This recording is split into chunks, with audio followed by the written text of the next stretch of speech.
Hey y'all, time for Tomes of Terror again. We're talking about another haunted house novel today. Again, just like the last one that I reviewed, which was 12 Nights at Rotter House by J.W. Acker. This is sort of a haunted house story, but it also kind of has a twist to it or a different take on it, which I think is kind of cool because as I mentioned in my last review, haunted house novels are probably my favorite subgenre of horror. And, you know, even though a lot of them kind of have a lot of the same tropes and stuff like that, I do feel like there's still a lot that can be done with it. Haunted house is just scary because it's your house and it's like you can't go anywhere and, you know, it's haunted. So today we are talking about the 2004 novel. Why did I say this book was from 2004? It's actually from 2014. So, Nyctophobia by Christopher Fowler. Now, Christopher Fowler is a British writer. And he's written a shit ton of books. I could not believe. Like when I went to his Wikipedia page, I think he's written something like 50 novels and like shit tons of short stories. And he's won all kinds of awards. Mostly known for thrillers, I think. This is definitely more a haunted house, like a supernatural type of thing. So I would not call this a thriller by any stretch of the imagination. Before we really get into it, I have to point this out. This is not, this is like such a small thing, but for some reason this just delighted the shit out of me. I don't know if the hardback has this, but look at this. So the book's called Nyctophobia, which if you didn't know means fear of the dark, essentially. Now, so the first page is just black with, you know, all the things. But look, it's like all black pages, just black. And then look, it's like getting lighter and lighter and lighter and lighter. Like for several pages, and then it's black again. And for some reason, I mean, it was a little thing, but you guys know how I have a thing about, because I talked about this when I was talking about that Grady Hendrix book, Horror Store, which looks like an IKEA catalog. I don't know, I just really like little touches like that because I'm a graphic designer and I just really like, it's very, very satisfying for me when the theme of the book and the look of the book are kind of, you know, that they take the time to do something like that. So now this book, this is one where I feel like I'm going to have to spoil it because it's really hard to talk about if you can't spoil it, like what the deal with the house is, what the thematic thrust of the story is, what it symbolizes. So I think what I'll do is, as usual, if you don't want to know jack shit about the book, then obviously this is not the thing to be watching because I'm going to talk about what happens in it. So there'll probably be mild spoilers in the beginning part. But I will probably spoil the ending just so I can kind of talk about my feelings about it. But I will warn you again before that happens. So if you want to hear kind of like a plot breakdown and hear a little bit about how I felt about it before that, and then you can turn it off like before I spoil what happens at the end and, you know, when you find out what the deal with the house is. So I'm just like warning you ahead of time, but I'll warn you again before it happens. So this book is basically the main character, whose point of view we see everything from, is this young woman. I don't remember if he says how old she is. I think I got the impression she was in her mid to late 20s. And her name is Callie Shaw. Callie, which is short for Calico, because her mom is an asshole, which we'll get to in a minute, because that's kind of a little bit part of the story about her backstory. Callie has had not a very happy life. Now, evidently, when she was a child, her dad molested her, and her mom didn't believe it, and essentially chose the dad over her. So throughout her childhood and teenage years, and even into her early 20s, I think, she had a lot of problems. She developed anorexia, she started self-harming, several suicide attempts, and I believe that she was in a mental hospital at some point in there. And her mom, who, as I previously said, is a total douche, never fails to remind her how much of a failure she is and that crap you said about your dad, and she's just a terrible person. I didn't mention too that Callie is British, just like the protagonist of this, but most of the story takes place, almost all of the story takes place in Spain, where evidently Christopher Fowler is also British and lives in Spain part of the year too. So this is kind of like him writing what he knows, I guess. So Callie actually has, I guess she went to school to be an architect and she was really, really good at it. And for a while she worked at an architectural firm in London, and she's really kind of a big city girl. She's really into that kind of stuff. She has a bunch of friends there and whatnot because she's kind of got her shit together. But then it turns out that the firm that she worked for went under during an economic downturn. And so she was left at loose ends. Like, she didn't really know what to do with herself because she felt like she had just gotten her shit together, and then there was this huge setback. Now, right around this time, she goes to this party for one of her mom's horrible upper-class twit friends or clients or whoever, and she meets this intriguing and almost too good to be true Spanish man named Mateo. Now, Mateo is older than her. I believe, I think it's 18 years older, but he's still, you know, he's not elderly or anything like that. But he's like 18 years older than her, and he's quite wealthy, very good looking, very charming. And he was married, but I guess he was divorced. And he has a 9-year-old, I think she's 9 or 10, a daughter named Roberta that they call Bobby, who is a delightful child. Now, Callie and Mateo fall in love. And so Mateo wants them to move to Spain, since that's where he is from. Now, he has some kind of business where he imports wines and liquor and shit like that, like into different countries or whatever. So he's like away on business all the time. So he's kind of one of those urbane, like European businessmen who's like all young and handsome with like nice fitting suits and all. He's that kind of dude. He's also a little bit old fashioned. And a Catholic, you know, not like, you know, Stone the adulterous Catholic, but he's, you know, he's not that bad. But Callie is reluctant to tell him too much about her past because at one point when she was a teenager, because of all the bad shit she was going through with her family and whatnot, she ended up getting pregnant. She got an abortion. And as a result of the abortion, she is afraid that she has become infertile. And because Mateo wants to start a family, even though he already has a daughter, he wants to start a family with her, and she is afraid to tell him that that might not be in the cards. So she's kind of still keeping a lot of things from him. Now, interestingly, their relationship seems perfect. I mean, he seems like the perfect man, other than being a little bit old-fashioned, but like I said, not in a creepy, like cranky kind of, you know, you suck kind of way. It's not like that. He's just very gentlemanly, you know, very old school gentlemanly. So she agrees since, you know, nothing's going on in London, and she thinks that she's going to hate living in this kind of remote place in Spain.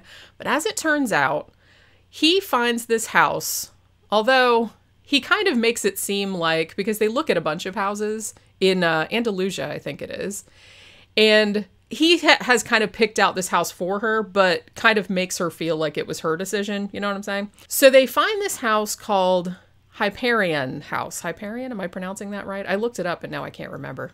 I can't remember if I'm pronouncing it right or not. It was like a Greek god or whatever. So this house is really rural and it's really, really unusual. Now, the most unusual thing about this particular house was that the dude who built it, he wanted the whole entire house for there to be essentially no shadows or no darkness. So it's all this, like, it's the descriptions of it are really good. Like, I could picture it in my mind. It's built kind of up against a cliff face, like right out in the middle of nowhere. It's like a mansion, essentially. And it's kind of all windows. And the way that it's constructed, it gets the sun like through it, like going all the way through it all the time, like all day long. So there are no shadows anywhere, like during the day. And then there's a housekeeper who lives there, is also a gardener, but he doesn't figure into the story all that much because he doesn't really come into the house for reasons which will become clear later. But the housekeeper is under very strict rules because she comes with the house. You know, the family that lived there for 100 years or however long it was, you know, they had all of these, you know, the relatives that lived there over the years. And once the last one died, there was some kind of will or behest or something like that that keeps these housekeepers and stuff living there. So she lives there, and there's all these clocks in the house. And as soon as all the clocks go off, she turns all the lights on in a rotation. Like, she does it every day because the house is not supposed to have any darkness in it ever, you know, at any time, like except when you're sleeping and shit like that. Now, the dude that built this house did this because his wife suffered from nyctophobia, a fear of the dark, which Callie herself also suffers from, you know, because, as I said, that's one of the things from her traumatic upbringing or whatever. So it's weird, though, because it doesn't really factor Callie's nyctophobia doesn't factor as much into the story as I thought it might, but I might get into that a little bit later. So they move into this house, and as I said, Callie was an architect, and she is fascinated by the house. She just can't believe, and she figures out, like when she goes into this one atrium or something, she's like, did this house used to be an observatory? Because the way that this atrium is built, she's like, that's very, very much like a lot of old observatories were. And she starts getting fascinated, and she wants to write a book about the house and, you know, maybe get back into her architecture, get back into her work. So she starts kind of looking into the history, and there's really not a lot about it, but she does find out that it was built, or so they think, as an astronomical observatory at some point. Now, that's not the only weird thing about the house, is that it was built so that there would be no darkness or shadows. There is also another half of the house. I don't know if it's an entire half, because I think it says that it was like a third of the size of the main house. But at the back of the house, like right up against the cliff face, like there's only a few inches between the cliff face that it's built behind and the back of the house, there is essentially a mirror of the front of the house, like all the same rooms and stuff, but they're smaller, and the furniture is shittier, but everything, the layout of it is the same. The furniture is the same. It's just like shittier versions of it. So the back half of the house is like the opposite of the front. It's smaller, but it never gets any light at all, because it's because like the windows are covered up, and like the back of it is up against the cliff. And so like the sun never gets to it. So it's almost kind of like this weird, smaller, meaner, shabbier thing. And when she eventually opens it, and it's really weird because the housekeeper is really cagey about why that's back there, because Callie's like, well, that must be the servants' quarters. So, but the weird thing about it is that the housekeeper seems very, very reluctant to give Callie the keys to those rooms. Basically, she's like, hey, we never go in there. It's locked up. There's nothing in there. It's all yucky and dark, and why on earth would you need the key for it? But Callie's trying to like drop her nuts and be like, hey, we own this house now, and I don't really want to just live in part of the like 2/3 of the house. I want to know what the hell is back there. It's like, we could put Mateo's wine cellar back there. There might be all kind of fun shit going on. So she keeps pressing the housekeeper for the keys, and the housekeeper seems very, very reluctant to hand them over. And Callie starts to get really suspicious, but finally, she essentially, I don't want to say she bullies the housekeeper into it, but she essentially puts her foot down and was like, look, I need the keys to all of this house. This is our house now. Deal with it. So she finally goes into the back of the house. Now, as I said, she suffers from nyctophobia, so she tries to go during the day, like with a flashlight and everything, because it's really, really dark back there, even in the daytime, because all the shutters are, painted shut and whatnot. So she goes in there, and at first, she just thinks she sees things like weird shadows and shit. But as the story goes on, she starts to see people back there. And one in particular, which is kind of like a woman who looks all ragged, like bedraggled and stuff, and has this weird China mask on that has like a permanent smile on it. So there's kind of a time during the book where you're not really sure if these are ghosts or if she's going nuts because, she had a lot of trauma and a lot of problems in the past, and maybe she's just wigging out. And so you don't really know. She starts to believe, because she kind of starts out as a skeptic, as a lot of people do in these types of novels. And she starts to believe that these are the ghosts, because she eventually starts seeing more than one. She sees a male one. She sees a few kid ones. And then she's like, well, these must be the ghosts of the family that used to live here. I think they're the Condamine family or something like that. And she wants to figure out why they're still here, why they're haunting the house. The weird thing about it, though, is that these don't really seem, they're not particularly ghostly. Like, they look like flesh and blood. They look like real people. They act like real people in the sense that, they're not going through walls or any shit like that. They seem like they're real people, and they seem like they're always in there. Now, for a while, she kind of thinks she's imagining it, but then Bobby, Mateo's 9 or 10-year-old daughter, she sees them too, and they start talking about it, and she doesn't seem all that upset about it, which seems a little weird, but there's a reason for it that you find out later on. So as I said, from this point forward, It's probably going to be kind of major spoilers, so you might not want to continue any further if this sounds like an intriguing book. I will say I liked this book. I didn't love it. There was something about it, and it's really, really hard to put into words. I think it was so much now the story, the house itself, the description of the house, the history behind the house, I found that intriguing enough to carry me through the story. Like, I did read this in only a day or two, so it's not like it was a slog or anything.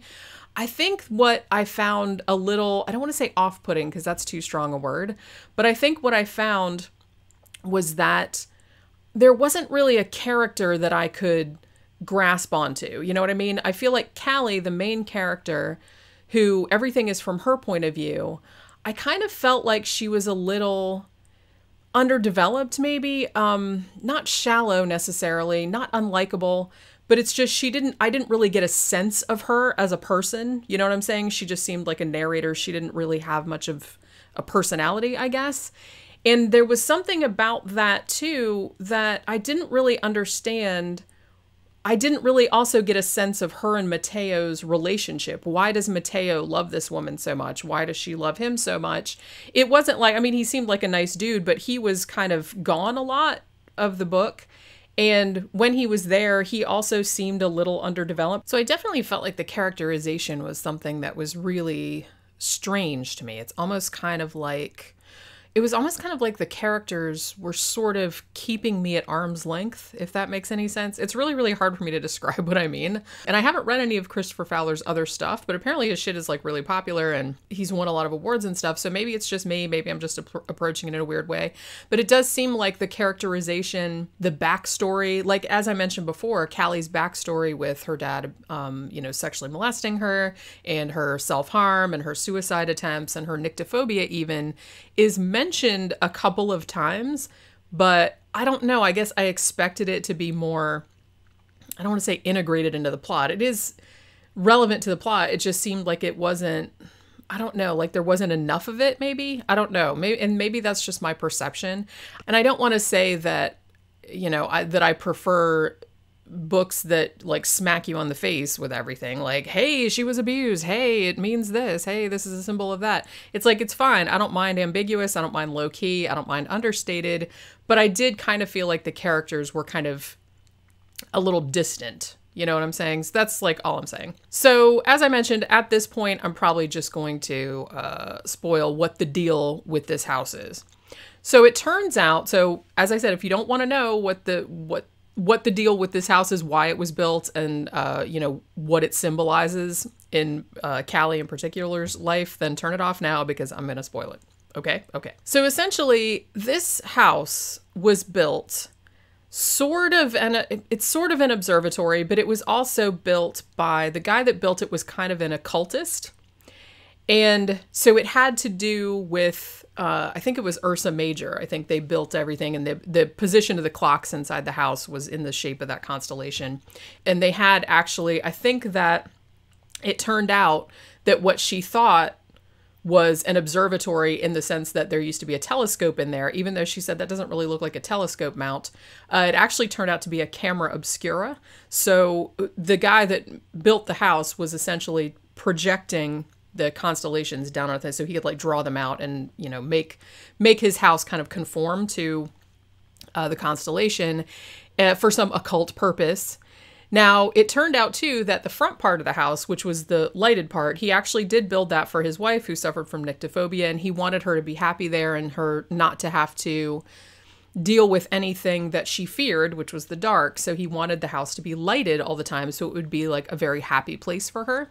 However, at some point, he decided to build the back of this house that was all in darkness, and he consecrated it by human sacrifice. He actually, him and some of his cronies, kidnapped 3 little girls from the nearby village, hence why all the villagers are always like suspicious about the house and who lives there and don't like to talk about it. Sacrificed them under the foundation, like before the back part of the house was built. Now, what the back part of the house is that when you live in the front, which is constantly in the light, everything goes awesome. You know what I mean? That's the happy part of the house. However, in the back of the house, there is essentially a dark copy of you that is getting shit on by life. You know what I'm saying? So as I said, it's a supernatural type of thing. So you find out later on, like toward the very, very end of the book, that the people that Callie had been seeing in the back of the house that she thought was the Condamine family, and in particular the wife, who I can't remember what her name was, Elena. I think it was Elena. She thought it was her because like she had a mask on and stuff, but it turns out that it wasn't a ghost. It was actually a dark copy of her. The house made it so that it would pretty much take all the shitty things that happened while she lived in happiness and bliss in the front of the house. That's what the house was for. That's why the dude built the shit in the back. That was supposed to be like the shadow thing. This is where all the bad things go and happen to these essentially shadow people versions of ourselves, even though they were actually flesh and blood people from what I could determine. So all the bad shit will happen to them, and you will have a wonderful, happy life, and no bad shit will happen to you while you're in the front of the house, but you can't go in the back. However, because Callie was so taken by the house and was so taken by the mystery of what was going on back there and who those people were, she essentially fucked everything up. Now, there is a point at the halfway, right around the halfway point of the book, where you think that she has a hallucination that Mateo has been stung to death by hornets, because I think he's allergic.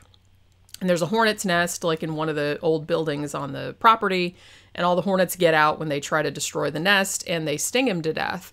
Now she thinks, and then like a few minutes later, he's back normal, like, why are you freaking out? It's like, you know, nothing happened, I just got here. So you think that it was a hallucination, and that's kind of fueling your belief that maybe she's losing her mind or whatever. But it turns out that at that point, Mateo actually did die, but the house was trying to keep her happy, so it gave everything back to her. But at that point, Mateo and Bobby also ended up dying later as well. So the house was trying to maintain the illusion that her family was still alive, but because Mateo and Bobby ended up dying in real life, they were still there and they were still flesh and blood, but they could not leave the house. They could pretend to leave the property, and sometimes they told her that they would, oh, we're going into town shopping, or we're doing this or the other, but they couldn't actually leave because they were creations of the house. So that's what this house did. So I think that the whole theme of the book is that Callie, I think her downfall was that because she had had such a shitty life leading up to when she met Mateo, because when she met him, she couldn't believe that everything was going so well or that everything was going so smoothly. So she just kept waiting, as a lot of people do. This is a very human thing to do, that you almost feel like you don't deserve shit to go this well, so you keep having stress that like bad shit's gonna happen. You know what I'm saying? So she had that kind of mindset, which kind of made her, you know, open the back of the house, and essentially she was trying to let out what she thought were the ghosts, but then she found out later that it was actually her. So the house ends up being a symbol of the darkness or the bad shit that happens to you in your life, and how it's always like back there. And it's almost kind of like asking the question, is it better to live in an illusion where you are entirely happy and nothing bad happens? Or is it better to know about that dark shit going on? You know what I mean? It's very much like a dichotomy that the book presents.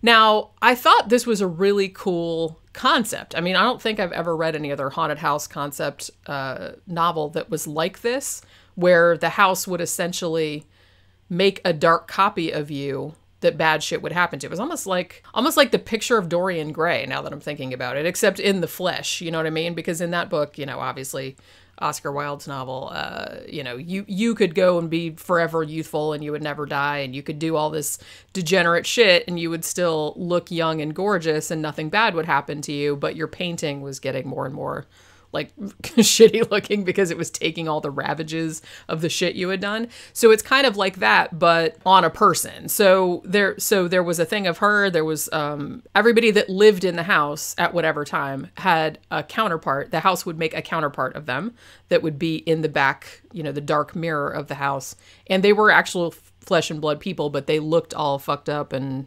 starving and feral, and, you know, some of the kids were feral and all this other kind of stuff, just because that was like all the worst possible shit, or the shit that was going to happen to you, bad shit that was going to happen to you in your life, would happen to them instead of you. So you were able to, as long as you stayed in the sunny part of the house, you were allowed to maintain this illusion, and your life would be amazing and awesome and all this other kind of stuff. Because there was like other shit that happened like through there. Like I said, there was the weird scene with Mateo getting stung by hornets, and then suddenly and dying, and then like suddenly he's okay again. So I was like, what the fuck's the deal with that?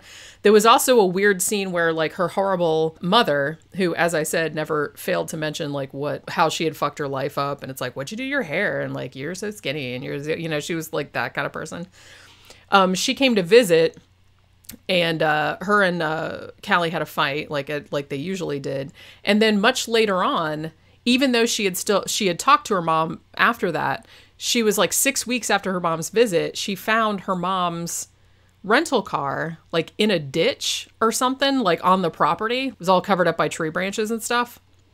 And she was like, that's really weird. You think that she would have mentioned that she wrecked her rental car or would have come back to the house. But she's like, well, I've talked to her since then, so she didn't die or anything.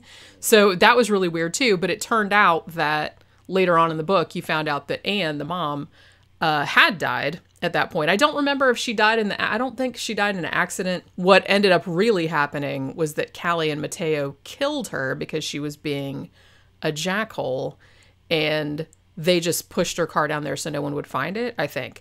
Now, another thing that I will say about this book, and like I said, I did like this book. It was solid 3.5 stars. I enjoyed it. I really, really loved the concept of the house and how it was described. I could really like picture it.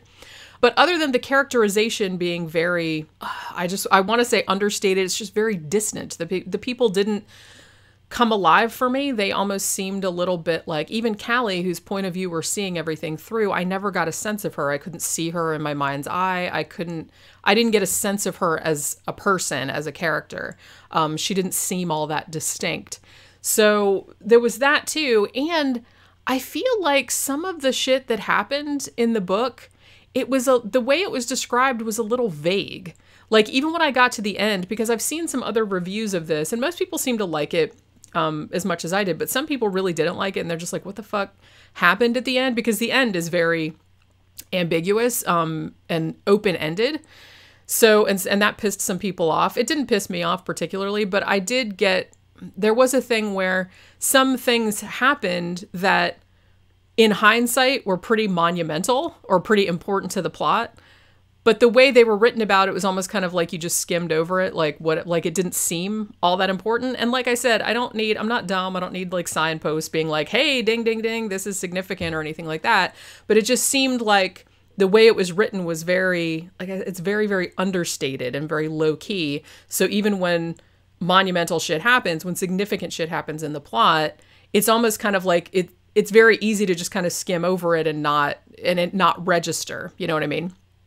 But that said, after I finished the book and figured out what the deal with the house was, what the house was doing, which again was a little bit vaguely described, so I'm not sure if I'm explaining it correctly, but I'm pretty sure that the house makes a copy of you that takes all the shit that happens in your life, like all the bad stuff, and it takes away from you so you can live your life in an illusion in the front of the house. I think that's what that was going for. You know, I don't know. It's just really, really hard for me to say. So this is the only Christopher Fowler novel I've read, so I don't know if this is a thing where a lot of his stuff is this kind of understated. It's very British. It seemed very British to me, like just in a way that it seemed very reserved, I guess is the word that I want to use.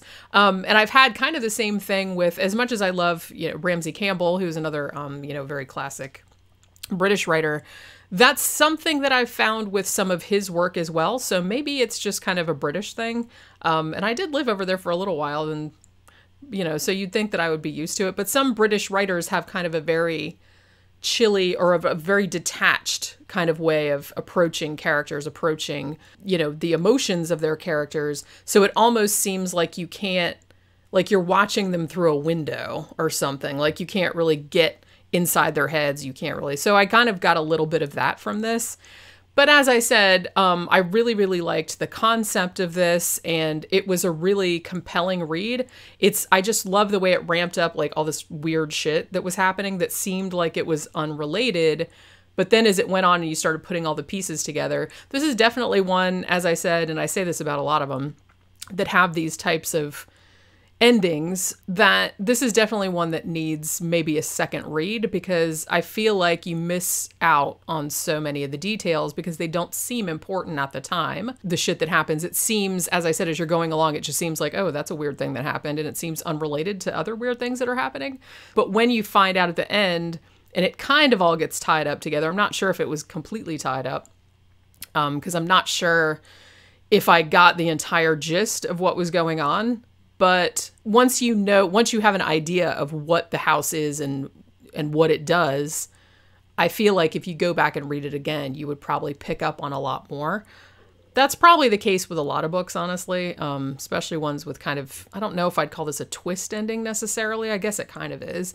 But ones that have unexpected endings, maybe. Like, I think it's better to read them 2 times before you really get a good grasp of them. So I probably will be reading this one at some point again in the future, because as I said, I did enjoy it despite, you know, some of the things that I pointed out.